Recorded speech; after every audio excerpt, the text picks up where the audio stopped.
like to say hello to Lily. Hi. Hi. Hey, thank you so much for coming on. Please introduce yourself to my audience, please. Hi, my name is Fire Lili, and I stream on YouTube. And then that's that. How how long have you been a YouTuber or a VTuber? Actually, I have videos dating back to when I was 1 years old because Oh my my mom God, had started a channel about me, but it was like an IRL channel. But I started VTubing in 2014. it's almost a Truman Show. Entire life. We've done that to our grandson. Uh, Virtually everything he's done since he was born is now on some sort of video. I see. Just figure whatever partner he gets, we'll run them all the way off with everything he's ever done. He's never going to get away with anything. Um, when did you get started on your own with content creation? I think around the age of 13, so maybe like a little bit before 2020. I was finally allowed to have a public channel of my own that wasn't run by my mother. Yes, and we ride off into the night, day, whatever time it is. Okay. Wow, a sheep. Did you kill him? I'm going to name you, Undead Cow. So, Huh? I posted Minecraft content, and I was not a VTuber because my tablet could not handle that. I can't touch the color purple. Is this gonna be an issue? Yeah, the tablet would have been a little bit overheated Yeah. for that, and even Minecraft. Well, when did you decide to try VTubing, and was it you just see other people doing it and wanted to give it a shot? I saw the YouTubers Great Moon Aroma and Fillion because back in my day, those were like the only two popular VTubers. And I decided that day that I wanted to be a VTuber, so I started creating my own. Yeah, this is being neutral. As you can see, fabulous. Angry, happy, tired, I guess. Winking the other eye, mouth open, and sad. We don't have to worry about the other ones, so. Cool. And was it easier for you because you'd already been on streams before, not streams, but on content before? Was it I easy for you to go into it? It's very hard for me to even keep a schedule right now, but I'm getting back to uploading videos. Um, but that's because I have a model debut coming up.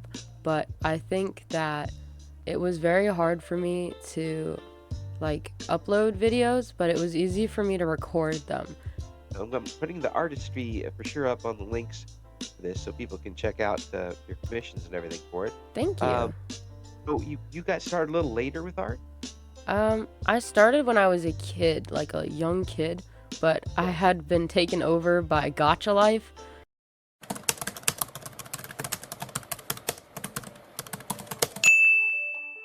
So it was very painful to see my artwork, like looking back on it. Maybe I'll do like a sketchbook tour, like for a video. But oh my gosh, it's embarrassing. It's very embarrassing. Have you taken any courses since then, or are you self-taught completely?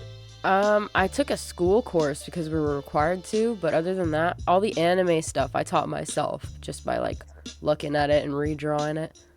Yeah, that takes some work. And that means you've got your own style, don't isn't it? I I hope it's cute, but I don't know. I kind of fluctuate between styles sometimes.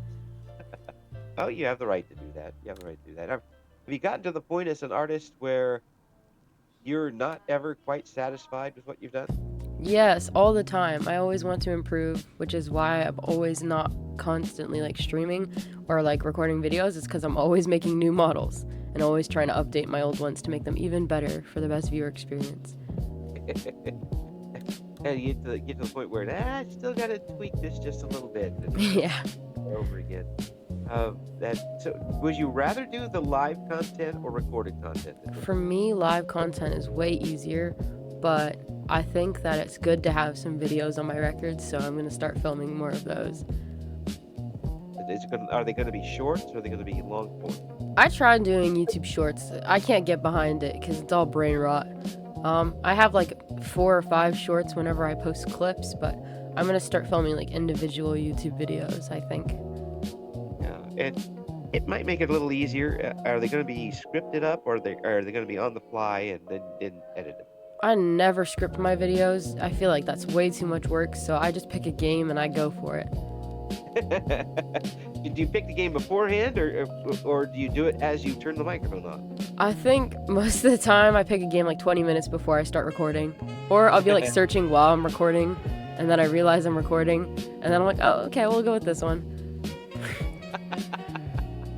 That's hey, as long as you got a system that works for you, that's all you need. Yeah. So, what are the games you usually are playing? What type of games? I really like games that are like laid back and like something you can chill with, because usually on stream I'm singing and stuff, so it's something that you can just kind of tune out to. But when I'm filming videos, we do like game style, like thrillers and stuff. I don't do shooting games. I can't deal with the stress of having to run and reload. Like I can't do that. But it commends to anyone who can. But a lot of the times it's more like building open worlds, things like that, RPGs. Yeah, I think my level right now at this age is Fallout. All I've heard. Yeah, it helps me. You don't have to reload, and it helps you aim. A lot. Yeah, if I was stuck in something like Marvel Avengers or something like that, there's no way. I couldn't even see what was going on. A lot of the time, in my old job, we had a lot of Fallout merch.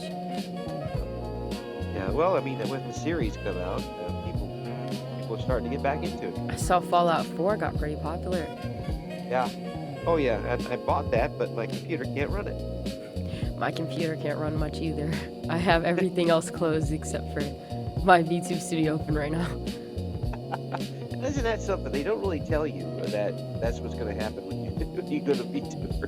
It's going to use up all your computers, so you can't stream actually anything. Well, I made it helpful that I make optimized VTubers for people that can't really run like big things. So this VTuber won't lag me out as much as a normal scale VTuber would when I'm playing a game. So tell me, what makes it optimized? Well, usually VTubers are drawn on a 9,000 by 8,000 to 9,000 by 10,000 scale with pixels. So that means that they're naturally higher resolution and higher quality.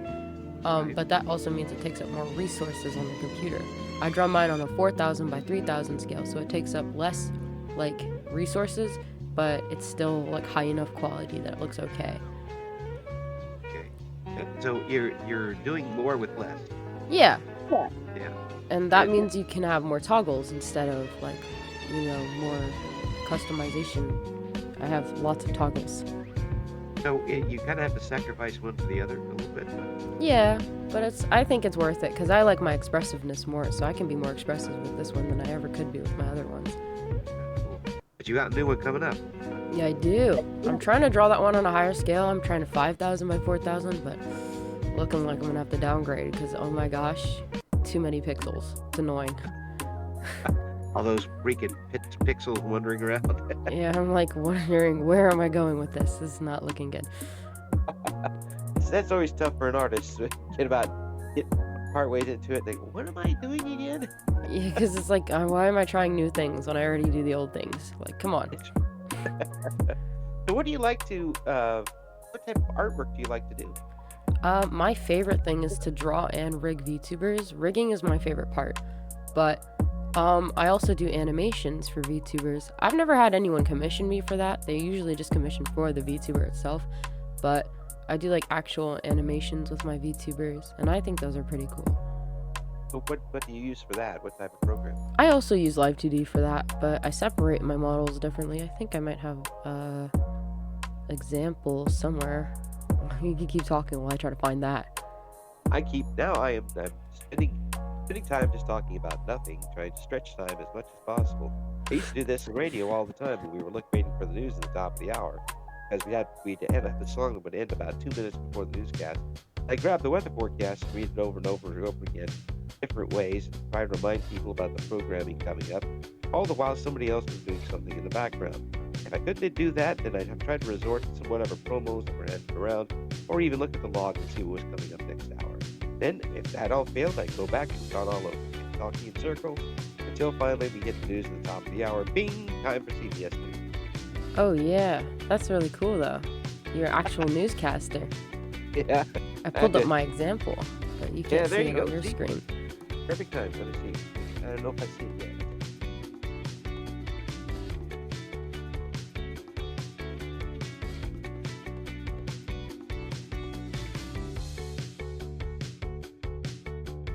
No. I always do. I love doing that. That's some like my favorite things. I learned animation before I learned art, so that might be why it's harder for me to draw higher scale VTube models, because drawing was not my forte. It's more of the animation part of it. Now that's interesting because I always thought that they went hand in hand. You had to have art before animation. Well, when you learn animation, the first thing they tell you is don't add detail, because details is an animator's like worst nightmare, because you have to animate each individual part. Yes. But Yeah. artists are taught to add tons of detail. So since I learned animation first, detail was kind of a struggle for me. So when I learned to draw, like after I started animating, and I actually got better, I was like, holy shit, how the fuck do you add detail? Yeah, I never thought about that. Thinking back to the old animation where it was, one cell after another that they were drawing. And I can imagine them looking at the scene that they had to draw. I'm like, oh, there's less detail in this one. This is going to be easier to do. They're so simplistic. Like Mickey Mouse's old design was just like 2 buttons and everything else. Yeah, just a black. One Yeah. bit of white and a bit of black. There you go. It's too much work to do anything else. Oh, yeah. That's why I'm kind of surprised that folks don't, early people who are trying animation the first time don't just do black and white stuff.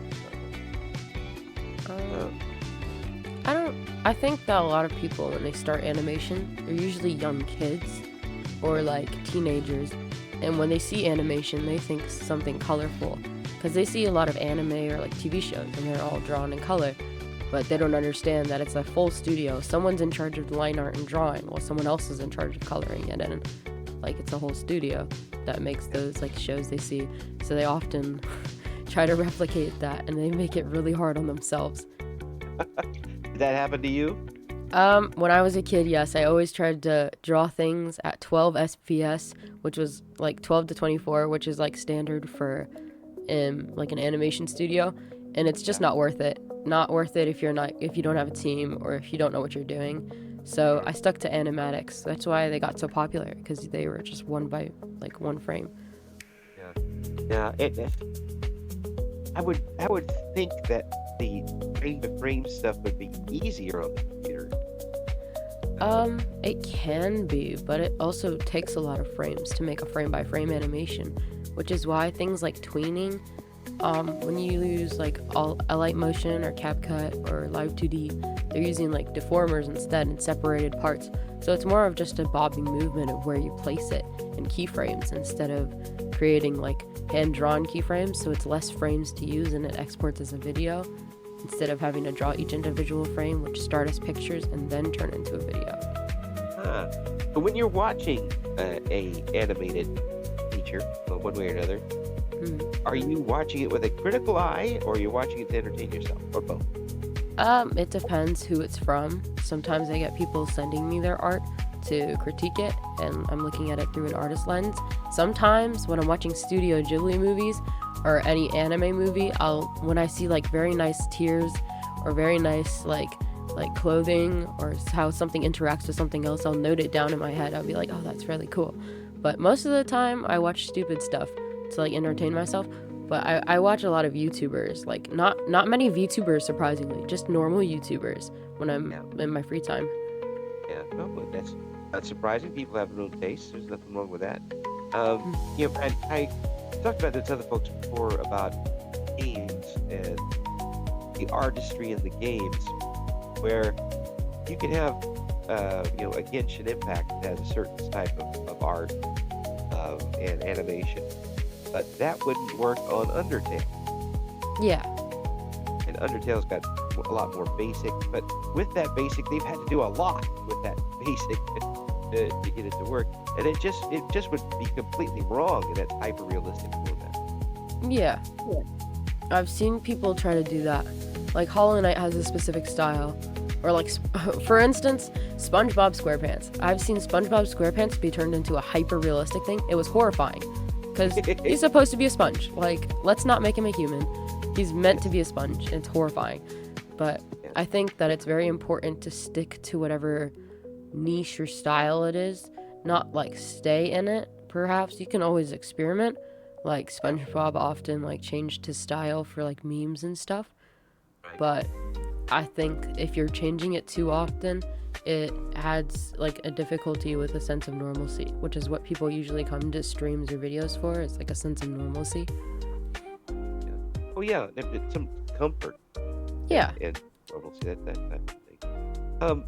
Have you ever watched the Tom and Jerry animation? I did when I was younger. Okay. So you would watch the older shows or the new ones? I used to watch a lot of Looney Tunes with my dad, and I watched a lot of Tom and Jerry. We actually had a project on that at school when I took music theory. They made us try to recreate the sound effects using objects we found around the school.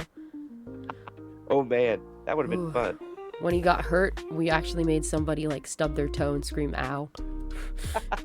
So That would have been me. I do that every day. But when you're old and you have 9 cats, sooner or later you're gonna hit something. That's the only time I ever hit a note singing, by the way. I do something like that. I love doing that. If you watch the Tom and Jerry stuff from the early parts to the later parts, you can see where the studios changed by the art style. Yeah. The old ones are the cell by cell, hand painted, very detailed things that you're always amazed by. And then they get picked up by the group that does very look like made for television. Very I badly. noticed that. Yeah, and I'm like, what the heck is that? Even the music is weird. I noticed that specifically in this show called Amazing World of Gumball. It was on Cartoon Network. Cartoon Network recently got shut down, so it was given to Disney. The way that they animated, I'm pretty sure it was Disney, but the way that they animated it was completely different. You could tell which, like, the voice actors don't sound the same or remotely similar. They're making it musicals, which Amazing World of Gumball admittedly had music, but it wasn't always every episode, and their music were bangers.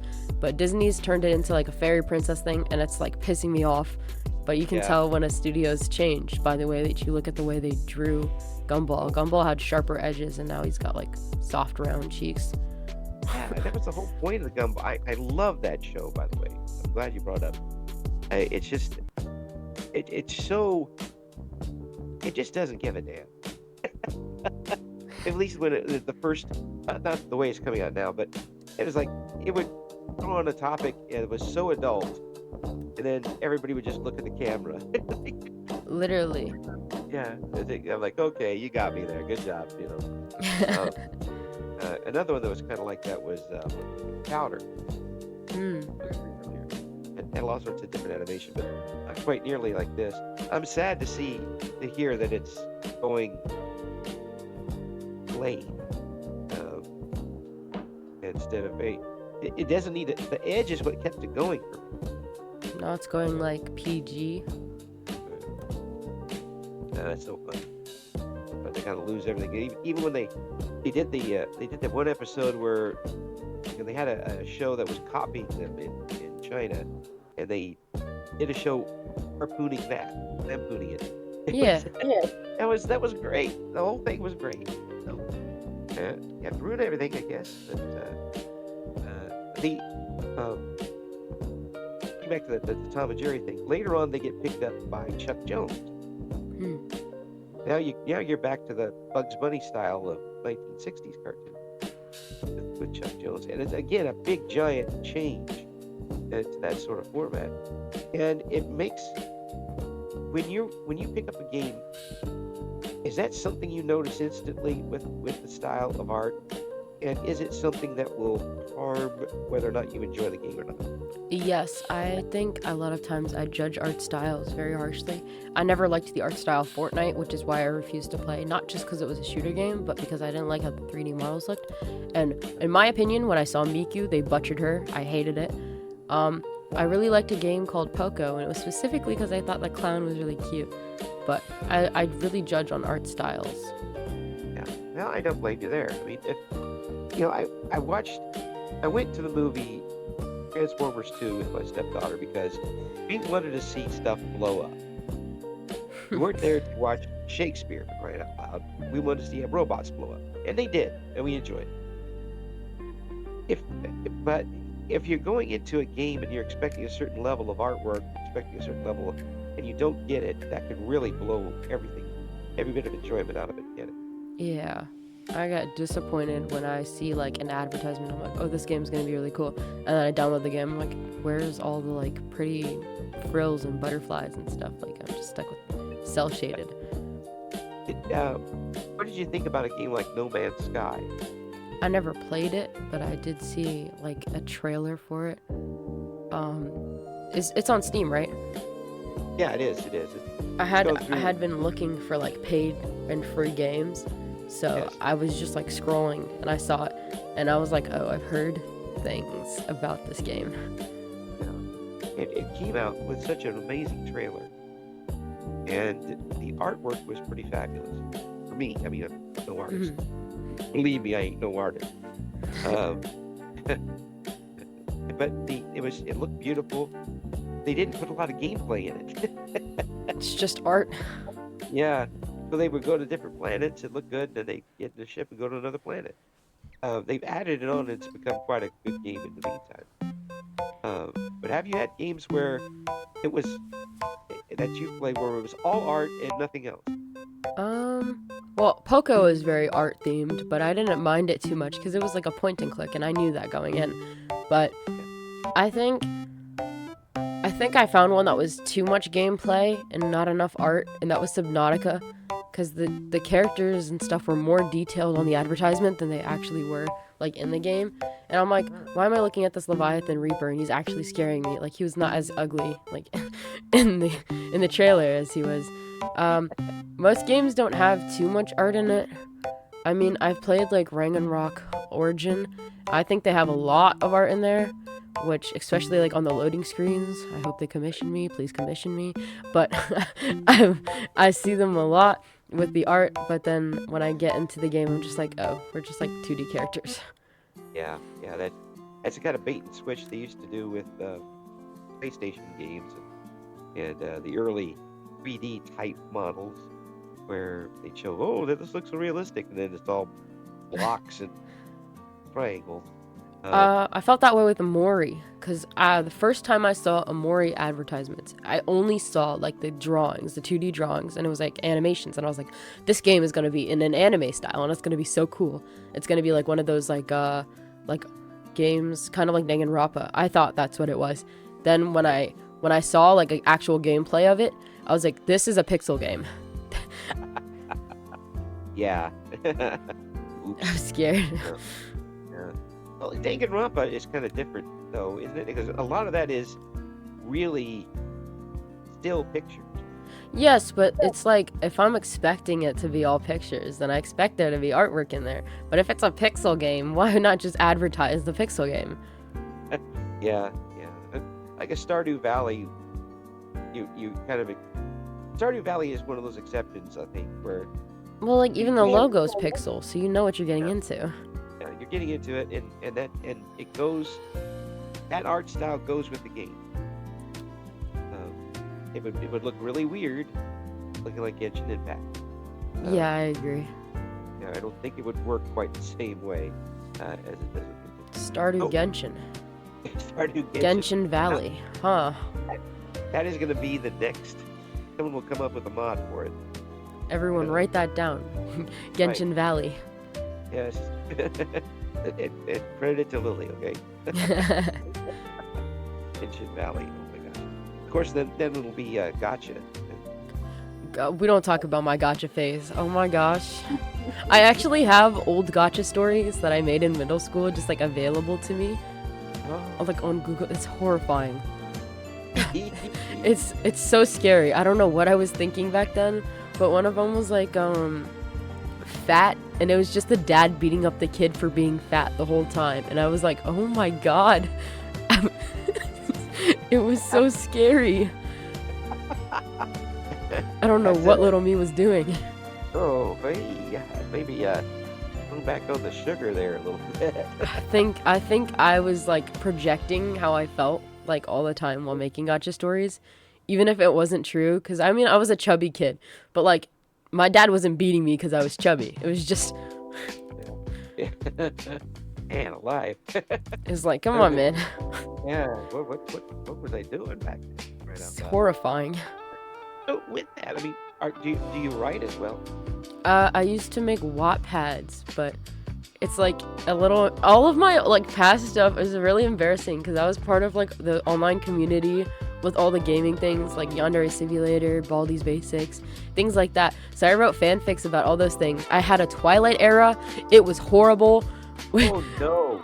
we had the Twilight. I wanted to be a werewolf. It's not okay. Like. Well, I can understand the werewolves better than the vampires.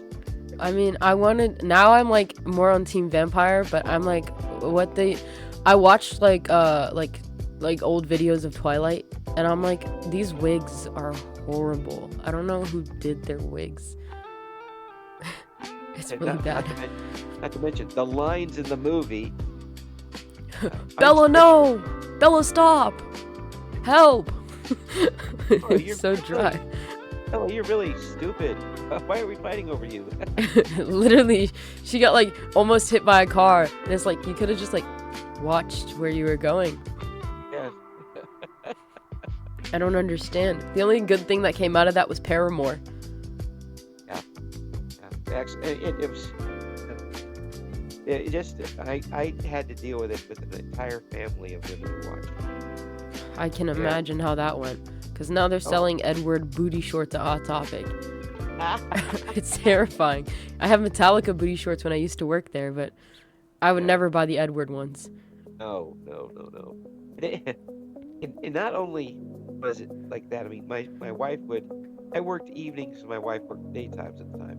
When I get home, the end credits would be rolling on the DVD as she was asleep.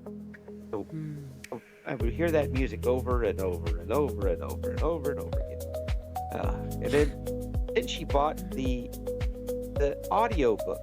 Oh no. Listening to Twilight while you're working is crazy. No, we were in the car, and she plugged it and put it in the CD player. And I swear it's the only time I wanted to run the car up a tree.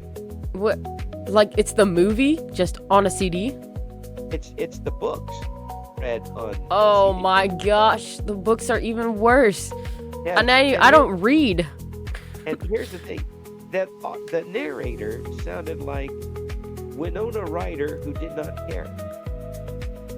It was so Valley Girl. It just, oh my gosh, Twilight, and then that with Harry Potter. I never understood the hype around Harry Potter. I've been to what's it called, Universal, and I had the wand and everything. I mean, it's cool. Yeah, I get to point a wand at stuff. I love being a magical princess. But Harry Potter, I watch the movies with my parents because they love Harry Potter. But then whenever I see it, I'm like, also, all of a sudden, the writer of like Harry Potter is just saying that people, like random people in the story, are gay. All of a sudden. And I'm like so confused what she's doing on Twitter. But anyways. Then she goes against him, and I don't know what she's doing. Needs some help. But what I didn't understand about the whole Potter series by the time it was done, believing the family was into that too, was there aren't that many people who are actually killed in the show by somebody else. Yeah. Why was one of the most powerful wizards in the game killed by Ron Weasley's mother? That, and also, why is Loki? I had a crush on Ron, but we don't really talk about that. But he like looked too happy when Harry was dying, and I was like, okay. Also, introducing random characters like Luna, like it's like, come on, man. Could we just not like keep the original three? Like, I don't need like random characters in the background. There's too many names to remember. The fat one and the skinny one that were like Buddy and Buddy. I don't even remember their names. They're not significant at all. I mean, they did find a place for the guy that blew things up. That was the only guys I know is Dumbledore, Harry Potter, Ron, and what's her name? Amanda? No, it's probably not Amanda. Now you're gonna make me try to remember these things. I don't even know her name. It's probably Uh, like yes, whatever. Hermione. Oh my Hermione. gosh. It I was said C. Amanda. Yeah, Amanda. Uh, well, I mean, there's uh, the big guy played by Robbie Coltrane. Yeah, that's Dumbledore. No wait, that's Oh, no, Dumbledore was the wizard. wait, what's his name? The fat one, right? That said bippity boppity something something sloppy and turned the guy into a pig. No, this is the guy who had all that animal. Yeah, the one that turned the Hagrid. kid into a pig. Hagrid. That's it. Yeah, Hagrid turned the kid into a pig and gave him a tail. Yeah. But it just got the point where if somebody who was below the totem pole as Ron Weasley's mom could kill one of the most powerful evil wizards, and if you just do that at the beginning. I don't know.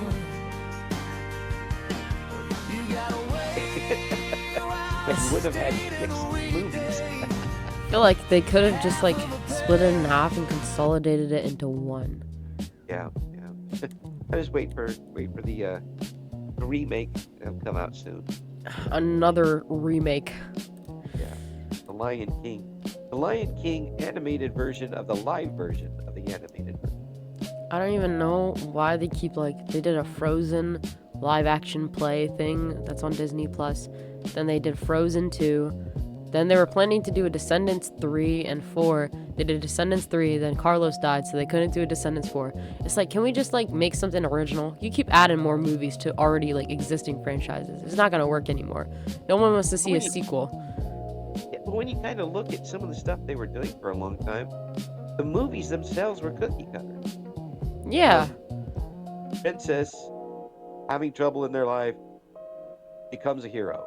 I think the only good movie they had was Wreck-It Ralph, Loki. Yeah. I mean, Lilo and Stitch is something I don't think that's Disney, but it still was. It still followed the same format over and over again. They went through virtually every country in the world coming up with something, and even undersea. So, Yeah. with the for you, animation. Is it really tough for people to try and get jobs in animation right now? I think that everyone who is in art school right now, the need for us is fleeting because AI is taking over. But I think everyone wants a studio job because it gives you the most financial stability and the most coverage and insurance and stuff. You're promised a lot for a studio job. So most other artists are kind of stuck finding other things. But even then, I was going to go to art school, art college, but then I decided against it because I was looking at the charts for us. They don't need us much anymore. Half of K-pop Demon Hunters, the audience and stuff was AI. They don't need us much anymore. That just bothers me in no end because they've done it to announcers too.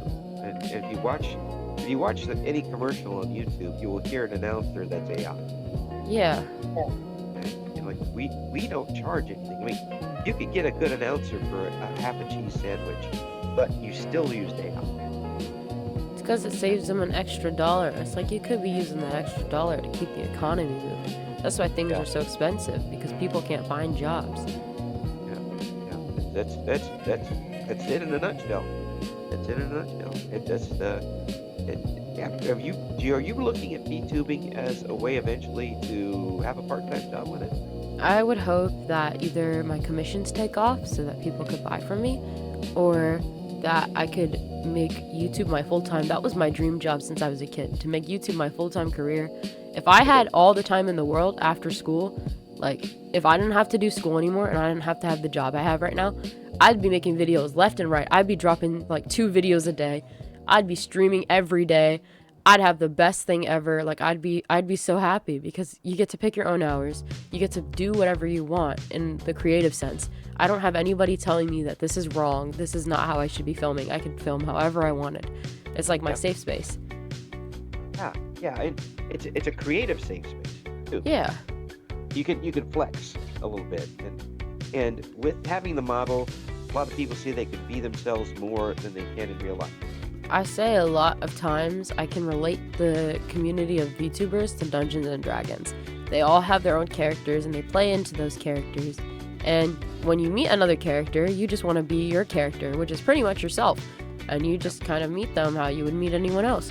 And you get to hang out, play games together. It's kind of cool. You're going on adventures together. It's pretty cool.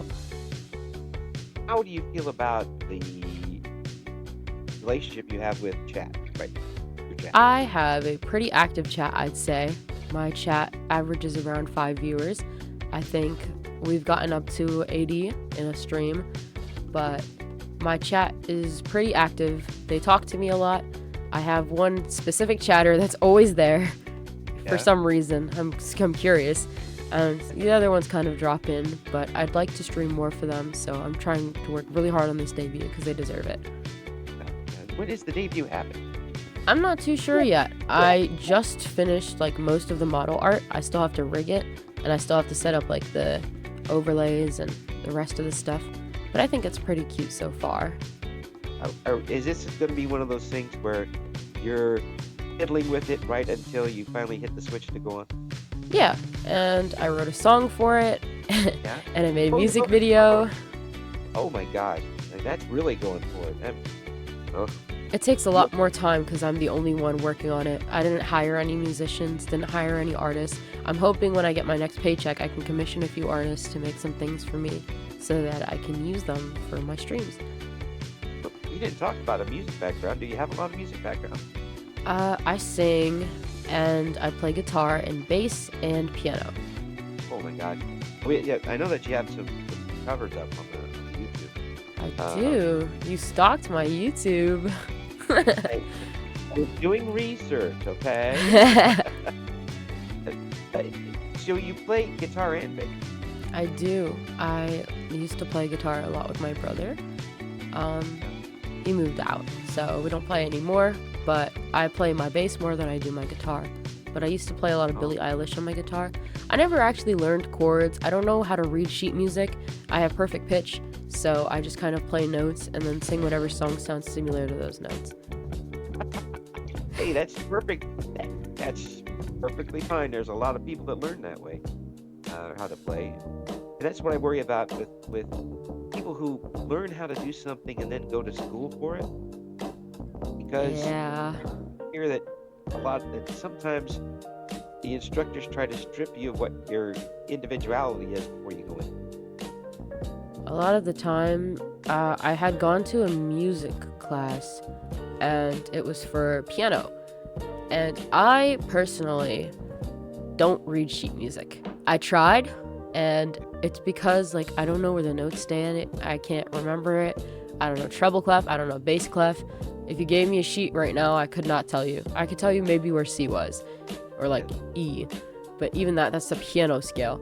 I never learned guitar notes, but when I went to this piano class, they made me learn like sheet music and stuff. And I was there for 8 years, and I was so far behind. Like when I ended, I was on a middle school level, and I was like almost in high school. And it was because I just couldn't read the sheet music. But then when she told me to play something on my own, I learned River Flows in You by Yamaha. I think that's his name. And all I had to do was listen to it, and then I could just play it. Well, that is a gift there. But also you gotta want to use that and play it, and that's something else. My wife has that type of thing where she was playing keyboard in churches and actually recorded a CD one time. But she didn't read any notes either. She would just sit down and it would come to her as she played it. A little practice got into it. But when I was in my 20s in Champaign, Illinois, there was a pretty good band scene. And that's where the original farm aid was Champaign, Illinois. See. And anybody who played bass was in like 6 or 7 bands. I think Because bassists are the hardest to find. Yes, absolutely. Bassists, there'd be times when people would schedule 2 bands and they'd have the same bassist for both. It's because nobody actually wants to play the bass. They want to be the lead guitarist. So every guy I meet, because I'm pretty emo. Like, I make my character look kind of to like me. I have red hair, like it's red and black now, which is what my new model will have. Sneak peek.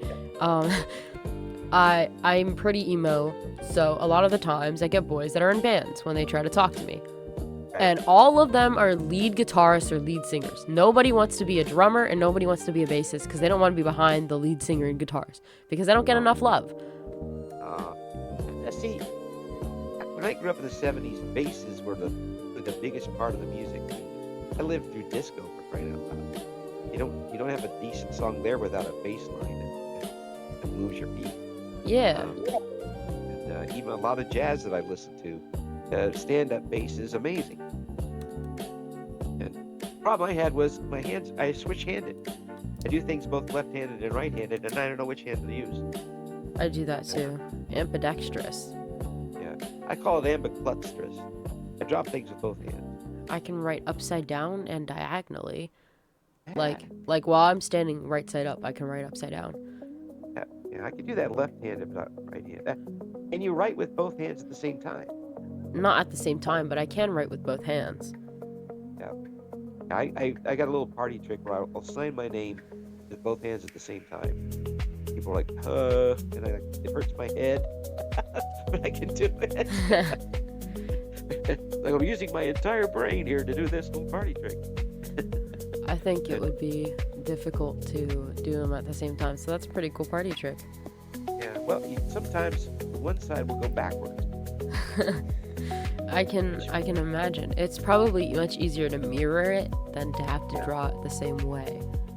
But even when I was active in sports and stuff, I would act left-handed, golf right-handed, throw right-handed. It was all over the place. And I wasn't good at any of it, which is even worse. I'm not good at any sports. I have stories about those. Ooh. I tell you what, it's when you get to this age, unfortunately, you tend to remember the bad things. Yeah, I was an embarrassing child. I understood why I got bullied. I still get bullied, but it's for different reasons now. But they bring up the past quite a bit. I will say, in 6th grade, I had a crush on a boy, and it was Halloween.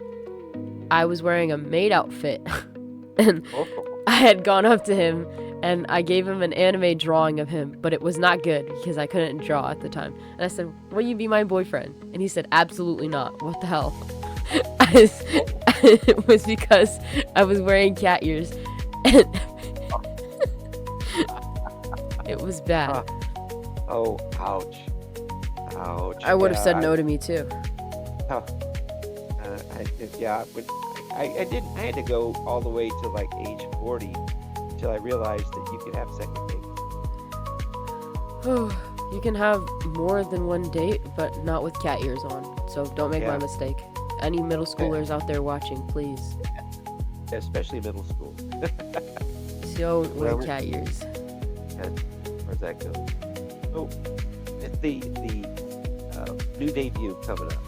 Mm-hmm. You got to be pretty excited. I mean, you're working on this. You've been working on it for a while. I'm so excited. Have you had the ability to even look past it yet, or is it the only thing in your sights?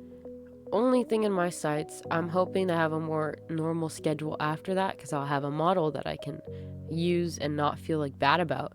But it has to be perfect. And then I'll use that. I'll make more videos. I'll pre-record videos so that I can edit them, have a more decent schedule. And I'll stream at nights because that's when I get off work.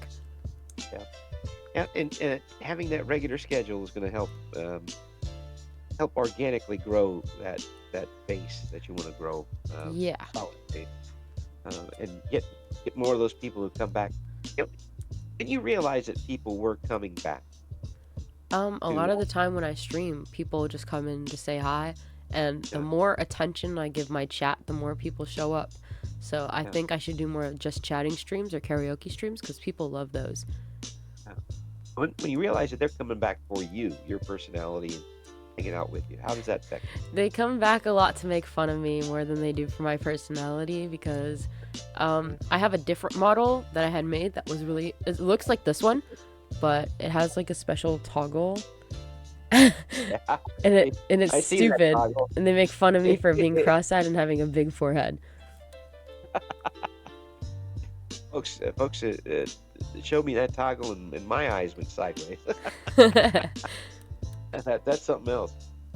I love um, making dumb toggles. I can also have my head patted when people donate. yeah.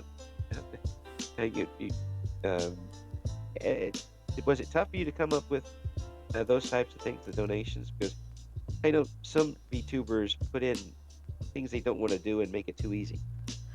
I actually my donations are completely optional. They don't redeem anything other than like an animation. I was going to put um like things that I could do for it, but instead I just let people like put text to speech chat cuz I think it's like I'm not about it for the money. Like I don't think I'll ever have like I mean it's sad to say, but I don't think my YouTube will ever be big enough for me to make it my whole job. So I'm not in it for the money. It's nice when I get tips, but I try to keep it to like every 30 minutes my stream bot will like put the link in to tip me, but it's completely optional because it's like you should be able to watch this for free. This should be a chill place to hang out, not a money grab. Yeah, yeah. And besides that, the bot's also getting their social security. Probably. That's why I always I figure if they go into I had somebody break into my bank account and their credit score went down. Well, I use Stream Elements, so it's completely like anonymous. So all you do is like click on the Stream Elements link and it brings you to my tipping page and you just click how much you want to give me and like connect your card. I can't see any of the details. I just see how much you sent me. Well, we're going to also, as I mentioned, we're going to have that artistry page up. And it's the first time I've seen that. Artistry and VGen, I'd say VGen is more trustworthy because you have to be verified by another artist. An Artistry is another commission site, but I have more products up on Artistry. Yeah, take a look and see what Lily's got going on because it's obvious from this long talk we've had. What a wonderful person they are to talk to and easy to talk to, and I think that's one of the biggest things about having a stream like yours is having that easy conversation with people that you're not even looking at. A lot of people judge VTubers before they get to know them. I think a lot of big VTubers give us a bad rap and say that we're cringy, but I think once you get to know me, I can be pretty talkative and pretty cool, and I think most VTubers are. Yeah, well, that's why I'm doing this thing. One of the reasons why I'm doing this thing. But it's great to hear that you are able to use this along with what you're doing in life to kind of expand your horizons and make the world bigger and smaller at the same time. Yeah, thank you. Yeah, and we've got a lot to offer. And folks, we're gonna have those links up in the description for this video. Lily, thank you so much for coming on. We got to have you on again sometime. Thank you. I'd love to come back. That was great. Thank